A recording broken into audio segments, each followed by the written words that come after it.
questions. If anyone has any questions before we wrap up. Any questions? What did I try? Yeah. Sure. Given what you said, Identify yourself, please. I'm Sheila Dector from JALSA, and given the consequences for not being able to establish a policy for private businesses, and having to go to more draconian measures of closing schools, I wondered what we could do to help make the public and then legislators understand the consequences of public health emergencies and not having paid sick leave. So if you have any other thoughts on how we might best express this, I think of myself as a good newspaper reader, but I had not, and I certainly knew some schools were closed. I had no idea of the breadth of the impact on Boston, and that information, I think, is something we need to convey to legislators. And any further suggestions you have, we'd be glad to do. I think that's a great suggestion. I'm literally, you could see everything has draft on it still.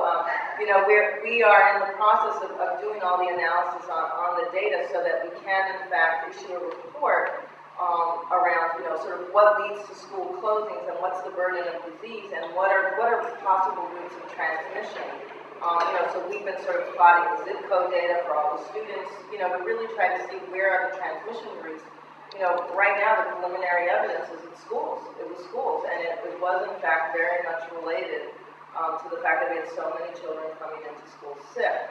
I think we're prepared, the next week or so to be able to finalize these documents and release them so that, you're absolutely right. And I think one of the issues is we haven't had a lot of good data around H1N1 influenza in terms of, sort of routes of transmission, what happened in the schools, what happened in some of the cities that were hardest hit, what did we learn from the spring as we prepare for the fall. And, we send our data to CDC to try to contribute to, sort of the national understanding of routes of transmission. But, again, we're happy, the mayor, of Boston is very concerned about this and really, again, feels very strongly that workers have to have protections and that families have to have what they need to stay healthy.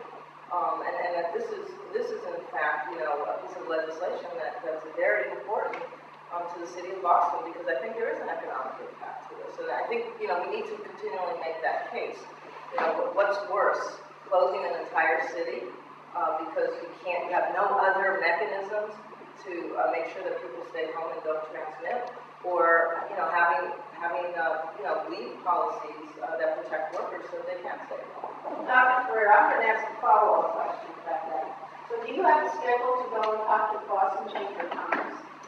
I actually am meeting with the leadership from the Boston Chamber, and we've been doing smaller meetings with all of the businesses. So, but you should be, the Boston Chamber of Commerce every month or something has a meeting, and they have the governor, and you should be a speaker at their next meeting or the meeting after that. That would be a great strategy.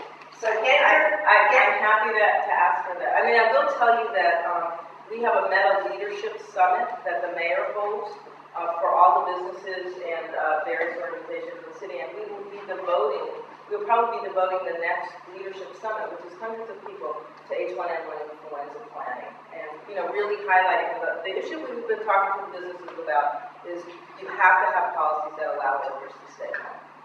Well, I think the mayor should schedule you to be the next speaker and present that data and show what the alternatives are. I'm happy to do that. I'll check in with them and see what how we try to do this political strategy. Yeah, I think that's a great suggestion. And because we are, we have a lot of discussion about the public and private partnerships, and we don't really have enough partnerships. I won't get into the other things I'm thinking about right now.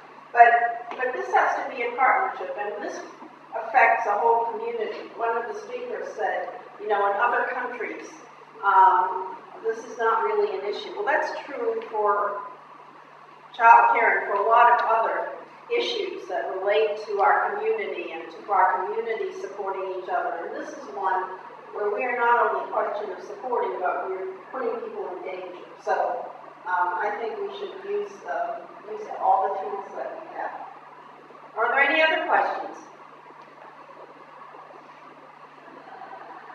So you think California's going to keep moving?